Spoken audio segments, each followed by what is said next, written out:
Do you all remember El Shaddai? Actually, let me rephrase that. Does anyone know what this game even is? Honestly. Anyone? Hello? Anyone? Anyone? Be real, I wouldn't be surprised in the slightest if no one had ever heard of this game before. I asked on my Twitter if anyone knew, and that's like Nerd Central, and most people didn't know, and the videos on YouTube barely have any views. Heck, even Wikipedia doesn't even have much on this game. Oh yeah, that's helpful. Well, to explain the game briefly, it's about a blonde hottie named Enoch, and I know that because they say his name about every 5 seconds. Enoch. Enoch. Enoch. Enoch. Enoch. Enoch. Enoch. Enoch. But he's a dude sent back by the Judeo-Christian God to bring back the 7 fallen angels of heaven and give them a big old smack in the face before God gets really pissed and floods the world, killing all of mankind like a big boy in the bathtub. It wasn't a crazy concept, but how it was presented makes it nothing but unique. It's pretty. Like really, really, really pretty. Like it had constant changing designs and dimensions, all different but somehow connected. And combat-wise, the game is deep and fluid and overall had really good critical reviews. And this game had a lot of buzz when it was announced back in like 2010, and then poof, nothing. We don't hear a word, and it just kind of slid out under the radar. It died, and all that can be heard left is the whispers of the wind.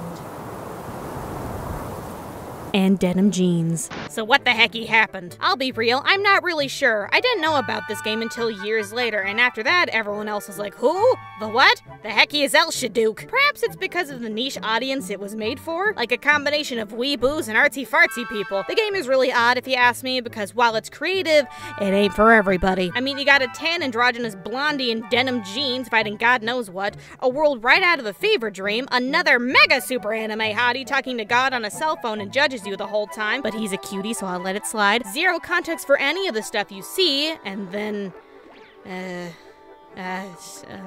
That's a Nephilim. Sure it is, buddy, whatever you say. The plot was a weird hybrid of modern technology with a dash of new and old mythology, but lordy were things confusing, because you're not 100% sure what's going on, there's a lot of fourth wall breaking, you're not sure who these people are, and you feel like there's a more detailed, interesting story, but you'll never find out. And then you got stuff like this, and this, and this! Overall, everything will just make you go, wow, that's really pretty, actually. You know what?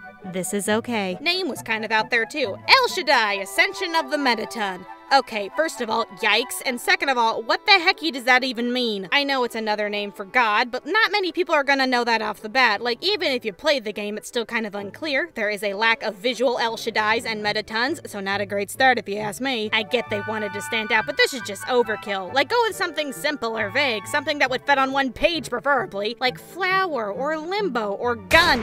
Lol Shaboopy Ass Cheeks of the Mettaton is the type of game that should have been a hit with the artistic indie types that post gifs of pretty stuff on Tumblr and constantly praise it for being quote-unquote deep, like the type of game that gains a cult following and eventually making it successful in the long run, but no, nothing. Really sad though, minus how herpy-derpy things are, the game is actually very fun. Each area is new and intriguing, the combat is solid, and the soundtrack is good, and also denim jorts. And what's really sad is that you can tell this is a game of love and passion from the creators. The game was made by the same people behind Deadly Premonition, you know, that game, and everything else they've made, well... Scrolling through this list, everything else seems like it's kind of crap. Like, yeah, I can't wait to play Metal Slug 7! El Shaddai, however, could have brought the company into the limelight if they just would have promoted it more, cause this crap is a pretentious Polygon writer's dream. The game is good, and if you like pretty games with decent action combat with platforming and can tolerate some pretty weird storytelling, go for it. I recommend it. The game is mega cheap and is worth just having so you can brag about having a cool, neat game no one else has heard about and becoming a real superior gamer, but it's just a shame people forgot about El Shaddai. But then again, I can see why people forgot about it.